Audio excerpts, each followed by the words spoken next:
Welcome to Time to Teach with Tammy, the podcast that gives tips, advice, and suggestions to teachers by a real teacher. So sit back and enjoy. And oh yeah, don't forget to subscribe.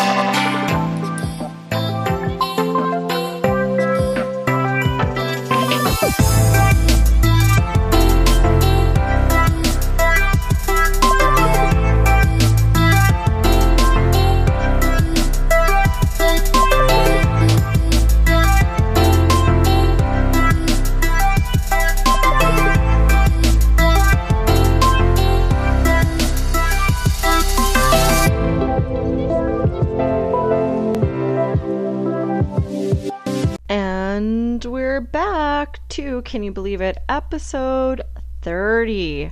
That has been quite the journey, but I am very excited.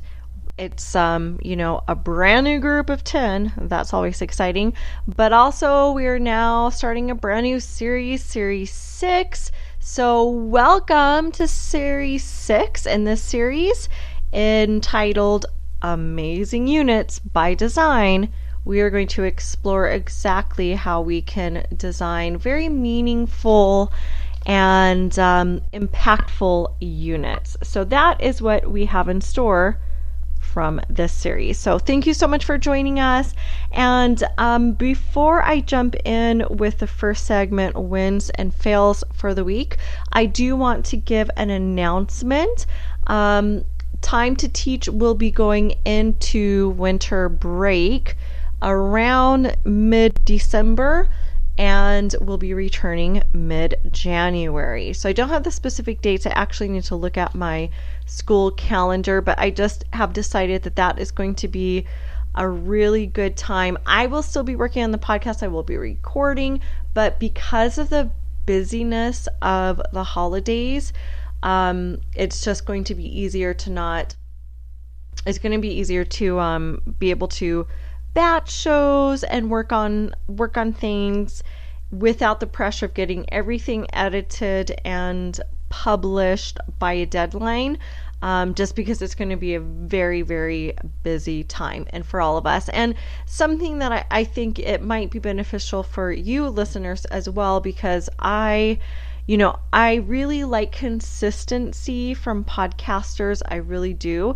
And that's why I have been consistent. But I do have some shows that I listen to, and there are periods of, in between series where they're working on the series. So there will be a break or a rest during that time. So I always use it personally to catch up on other podcast shows, because if you're like me, you might have a list of, 100 podcasts. I don't think I have it quite up there. I think I had it up to 80 and might be 50 or 60 now, because I something happened to my app and it totally deleted all my podcast shows. Fun. So just know that will be happening, but mid-January, the show will be back from winter break. So I just wanted to prepare all of you for that. But let's go ahead and just jump right into the show with wins and fails for the week. So a win, this is not really teaching related exactly, but I have mentioned it before on the podcast that I am a member of an online book club. So every month we have a new novel, and someone will host the questions and post questions for the novel during that month. And I don't know what was going on with me, but September and October, I only made it maybe a quarter of the way through each novel. I just wasn't filling those books, and plus it was beginning of the school year. Really, those are just a bunch of excuses. I just think I just really didn't get into those books and really didn't want to complete them. So September and October books I did not complete, but my win is I finished my November book this last week. So this current week, actually. So very excited about that. My fail for the week, it has been a crazy busy week. It's just one of those weeks where So much, and maybe so much out of the ordinary, is happening. Currently, we are in our second cycle of technology. So when we have a cycle of technology, it's actually 45 minutes during my regular class time. So of course, if we're going to technology, which is great, and I love that the students get that, but it does also mean that there are 45 minutes less to the instructional day with me. So because of that, some of my goals that I've had for the week have been a little bit difficult to attain. Specifically, I really wanted to teach to my class this new tool, graphic organizer, on it's just a nice way for them to kind of capture information on the storybooks that they're reading, like the characters and the setting. So I've been able to touch a little piece on it a couple of times, but it's been very slow going because it's very busy. And on top of that, report cards are coming out. I'm doing any last minute assessments that I need to do. So getting everything finished that way. So just one of those very busy week. So that was kind of a fail. I was hoping to have done the graphic organizer completely with every student, but that has yet to happen. But I do feel that it will happen before the end of the week, because today, as I record, it's Wednesday. So 2 more days in the week, I think I can do it. I really do. All right, moving on ahead. So, okay, episode 30. A brand new series, Amazing Units by Design. Absolutely excited about this series because I really feel like it's at the heart of what we're doing, what we should be doing, is designing really good lessons, which will come from really good units. So that's what we'll be diving into. Today's episode, though, is entitled Planning Backwards, What You Need to Know. So I'm going to go into a little bit of what I do and really what my team and I do, because we work on our units together as a team. I do think that's one of the best ways. Putting everyone's brains together always seems to come up with more masterful units, whatever you're trying to do, when you have more people who are working together to achieve that. But now I do want to preface this by saying most of what I believe and a lot of what I do stems from Understanding by Design, which is a unit planning format. Not even just so much, well, kind of, there's a format to it, but maybe also somewhat of a philosophy as well. And if you do not know anything about Understanding by Design, it was worked on and created by Grant Wiggins, who no longer is here. I think he passed away, I want to say about 2 years ago, a year and a half ago. And then also his colleague of his, Jay McTighe, who is still presently with us. So a lot of what I say, I'm probably not going to reference much because I'm not actually going through any notes from Understanding by Design, not today, although I think that will be a future episode. But I do want you to know that a lot of what I do kind of got worked out of the Understanding by Design. So things that I do, I've just been doing for many years now. And I might have tweaked some things from Understanding by Design. So I don't want to falsely express anything to be Understanding by Design when it isn't, but I do want you to know that a large way of how I conduct unit planning really stems from that whole idea. But there will be a future episode that focuses specifically on Understanding by Design, and then in that case I will be able to give credit to each piece of any information that comes from that literature. So planning backwards, what does that mean, and what is it that we need to know? Well, planning backwards is literally planning backwards from where you would naturally or typically be starting from. So a lot of times when we plan lessons, we're planning from an actual activity, a lesson activity, or it might be a demonstration or an explanation, but that's typically where we would start our lessons. But the idea with a backwards design is that you're not going to start there. You're going to go to where maybe your last place within the design process might be. So where do we start? Well, basically, a few things to help us understand good starting places would be to understand that the basics of a good unit is going to have very clear objectives. Very, very clear. I know exactly what students are expected to do. I know what standards I'm going to meet. I know what skill set I want my students to get out of this unit. So I'm really starting right there. So what are the objectives? What are the standards? And what are the skill set? I figure that out within my unit, and that's pretty much where I am starting. Now, one good thing that, and this comes from understanding by design for sure, one way that we can help guide all of this is really having a unit with an enduring understanding. And so it's really like the big idea of the unit. This is hugely important because anything that we're doing in the classroom really should have a greater purpose outside of the classroom. That's the way I think of it. So your big idea for the unit is your so what? Why is this important? And how is this going to serve my students outside of the classroom?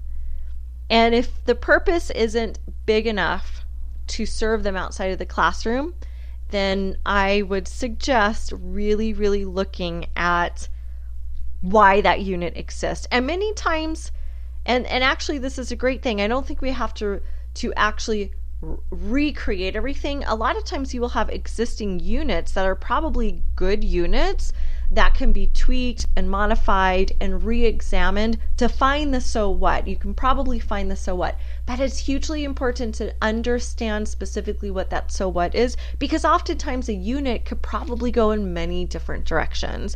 So this sort of it just kind of gives us a good starting point by knowing exactly where the enduring understanding that we're wanting students to get out of it. So let me give you a couple of examples. We in my grade level, we start the school year with me and myself and my community. I forget the name of it, but that's basically my self unit. And the enduring understanding of the unit is that, we're all connected to a community that starts locally but really extends globally. That's important to understand with the myself unit, because myself can take many different shapes and forms, but we have to really get at the heart of what is this. Okay, we really want students to kind of go from the egocentric, I'm here, this is me, and then kind of branching out to understand that we're connected also to a global community, and that's what we're trying to do with the myself unit. So that would be the enduring understanding.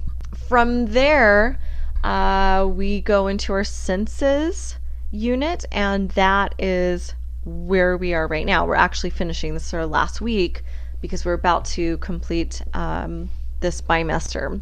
So, senses unit, the enduring understanding is that our senses really help us to better understand the world. And by the end of the unit, the students really do understand the importance of their senses and how they can use those senses to really understand the world much better. But it's important to know that that's where our unit is supposed to take us. Your unit won't start with all of that understanding, but it is pretty much a roadmap and extremely important, because everything you do needs to lead back to that enduring understanding. something else that is also understanding, this comes from Understanding by Design, and also really paired with the enduring understanding, is the idea that good units should have essential questions. And the way that I do this is our units are really the length of a bimester, so they're 7.5, 8 weeks long. And every week we will open up with the essential question for that week. And of course, every question, and in its name, essential, is going to lead students almost through an inquiry process or discovery process, to really contemplate a little bit more about that enduring understanding.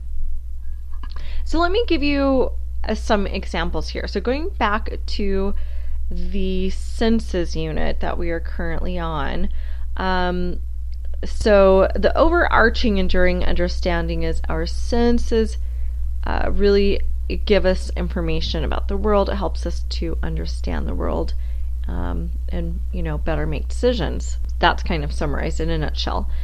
And then so every week there's a different essential question that really goes into examining the enduring understanding. So students aren't told the enduring understanding, they really kind of come to that understanding through the essential questions and all of the work that they do during the unit.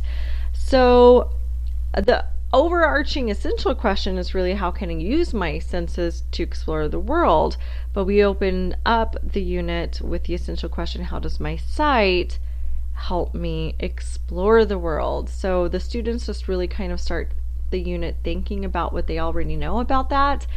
And then that week we would explore eyesight, and then probably by the end of the week they've added on, their responses have changed in a way to that question. So they're still contemplating that question the entire week, but their understanding of it deepens through all the experiences they're having. And then so of course, because we have 7 to 8 weeks in a unit, every week is going to have a different essential question. So that one pretty much, we use the same question for all the senses. So how does my hearing help me explore the world? How does my sense of touch? And I also want to just note that I am not necessarily an expert at creating essential questions, but there are some good ways to come up with essential questions. And keep in mind,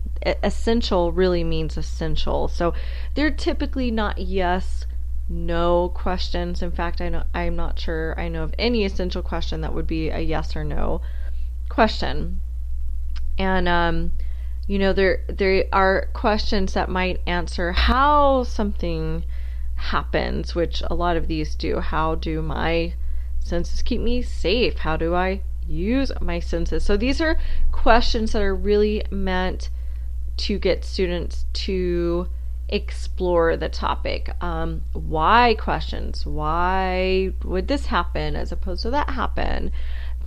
Questions that are really going to get students to look beyond the obvious, because enduring understandings are not always obvious. Sometimes they are to us, the teachers, because maybe we fully understand the concepts and we understand what is at the heart of the unit. So to us it might feel obvious, like the whole idea with senses helps us to better understand the world, make good decisions based on keep us safe. But that's not obvious to a 6-year-old who this unit is really meant for. So it's a lot of exploring and discussing and communicating to really get to the heart of the enduring understanding. So we do that through the essential questions. And I really enjoy using the essential questions, because I'll add that aside from being a very effective tool to help develop and deepen understanding of the enduring understanding, it also is great for communication.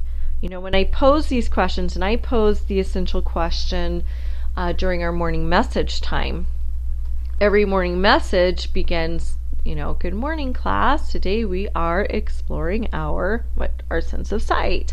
And then I pose the question.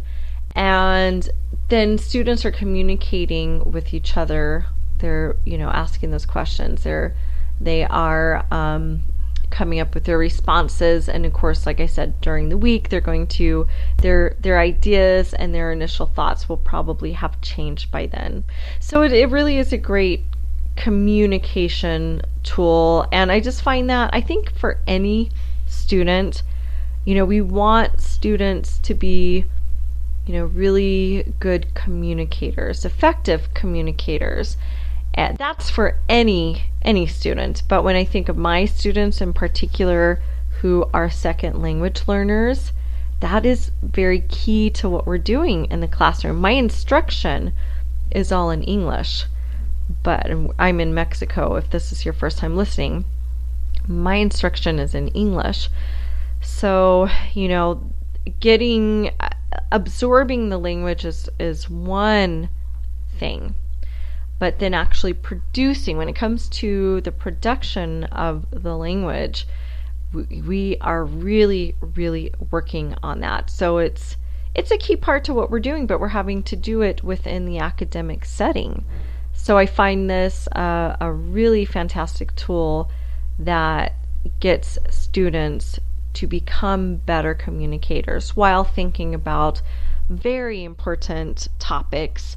And of course, this is an important topic. Like I said, enduring understandings, you got to think about how is this serving my students outside of the classroom. It's really only an amazing unit if it has purpose. And of course, I would definitely argue that understanding how our senses help us to observe the world and understand the world, it's essential inside the classroom and outside of the classroom. They're going to better understand their own processes of taking in the world and be a little more conscious of actually taking in the world just because they've gone through this unit. Okay, so we have so far talked about backwards designing. We start from backwards, which is really looking at what are your big objectives of this unit. So standards, your objectives, skill sets that you want students to have by the unit end, and then really kind of creating this under the umbrella of an enduring understanding or a big idea. It's the so what of the unit. Why does this matter, and why does it matter outside of my classroom? It should matter outside of the classroom. So that's at the heart of the unit. And just to continue from there, the next step would be really kind of thinking about, okay, what evidence would show that my students have met the objectives of this unit. So you're thinking about evidence pieces before you're even thinking about lesson planning. So do you see how this is very much backwards to the way that we would perhaps naturally start? We would typically start at the lesson planning and then maybe connecting objectives and then designing evidence, thinking about what assessment pieces. That would typically be one of the last things, but it's not when we're going backwards. So when I think about what is evidence that my students have met the objectives of this unit, what would I expect my students to be able to do by this unit in? One of the things that Understanding by Design absolutely does promote is the idea of having, tasks for them to do, actual performance tasks where they are performing something, producing something that's not just one test and, oh yeah, you got it, you didn't, but something that they're actually performing in a sense, having to do something more than just answering questions. So one of the things in this unit that we try to get our students to do, we look at poetry. This is a great way, senses it just really kind of lends itself to poetry writing. So we include that as a performance task. Also giving the gift of reading. So we expect that to be, so there's a reading component, and this could be reading a poem, but it's basically they're actually producing something and creating it. We would also, another piece of evidence that we would expect to see is that students very thoroughly are able to use the language within the unit. So they know senses, the word. They would be able to use that language, sight, hearing, smelling. All of these words that are important and really at the core of the unit, we would expect that they thoroughly understand. They can use it while communicating. We would absolutely expect to see it, so that would be something we would be looking for. And anything anecdotal as well, any observations that you could observe, maybe during the turn-in talk, that's actually when I have my students discussing the essential questions. So I'm going to be noting what students are communicating during that time. So really just, you want to know what is it that students will need to be able to do by the end. And then of course, just because there might be performance tasks and other such evidences doesn't mean that you won't have an actual summative assessment. Of course, you absolutely might, but the idea is that you want to throw in some other types of evidence. It's not just one summative assessment. You might have some other quizzes in there, and then of course you want to have the criteria clearly defined. That's very helpful. You'll have whatever, and like I said, observations, anecdotal notes. All of those things are going to be included in your evidence pieces with clear criteria as to what constitutes that my students have actually reached the goals of this unit. And then from there, we go into our very last part, which is actually planning the learning activities. And I think this is why it really feels so backwards when those learning activities are going to be last. And what we do is we plan by week. So each week has a different essential question, and that is going to greatly help with the learning activity. So if I know that week 1, my essential question is, how do I use my eyesight to understand the world or explore the world?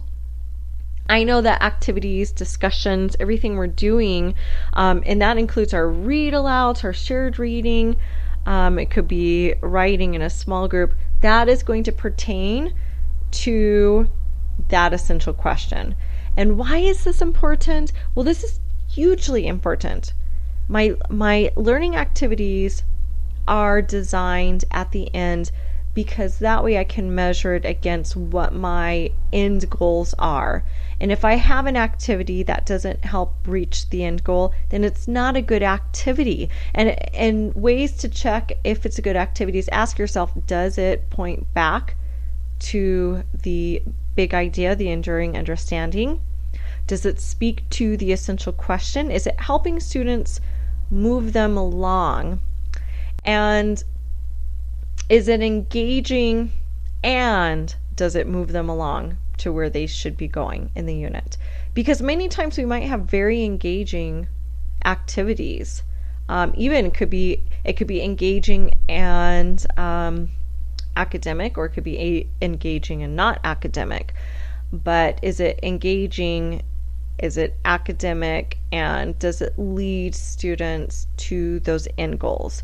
So there might be activities that you've done in a unit. Let's say you're taking a unit that wasn't actually designed in a backwards manner and you're trying to revamp it.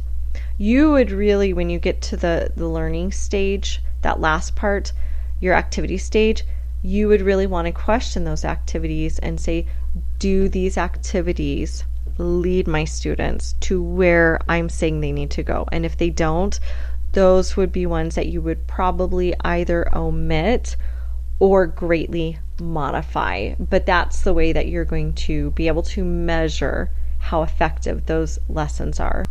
All right, so that is really it in a nutshell. Those components help to make up amazing units. Let me just briefly summarize what we just talked about. So we know that good units really are planned with a backwards design.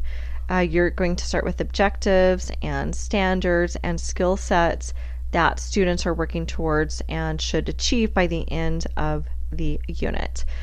We can also achieve amazing units by framing them within or under a big idea or enduring understanding. We do that by asking, so what? What is it that students are supposed to really know by the end of this unit? Why does it matter? And why does it matter not just in my classroom, but truly outside the classroom in the bigger world? It should matter. There should definitely always be a bigger reason why they're doing it. It should help them in the world outside of the classroom and outside of school.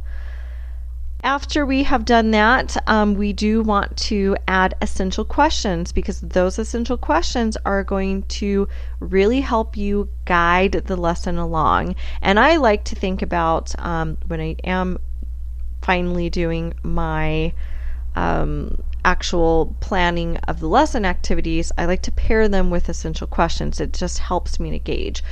After you have your essential questions, then it's time to really think about the evidence that is going to show that students have met the goals of the unit. And of course, with the evidence, you want clear criteria so that you understand, what am I looking for that shows students have met grade level expectations for this unit. And then lastly, the very last thing is then we plan our lessons. Very, I think, counterintuitive from the way we would typically do things, but very, very effective if our goal is to achieve amazing units. And that's it, you guys. With that, we're going to go ahead and wrap up the show. Thank you so much for joining me. If you have questions or you'd like to add to today's topic, please tweet to me. You can tweet to me at TammyJ123. That's TAMIJ123. Thanks for joining me, and I'll see you next time. Wait a minute.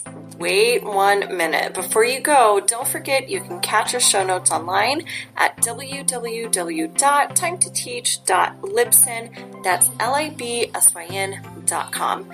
We're also on Facebook at Time to Teach. Don't forget to check out our Facebook group, Teachers for Effective Curriculum. And if you're an educator with your own podcast show, I invite you to join our brand new Facebook group, Teachers Who Podcast. Let's grow a community where we can network, problem solve, and discuss anything and everything podcast related. I'll see you there.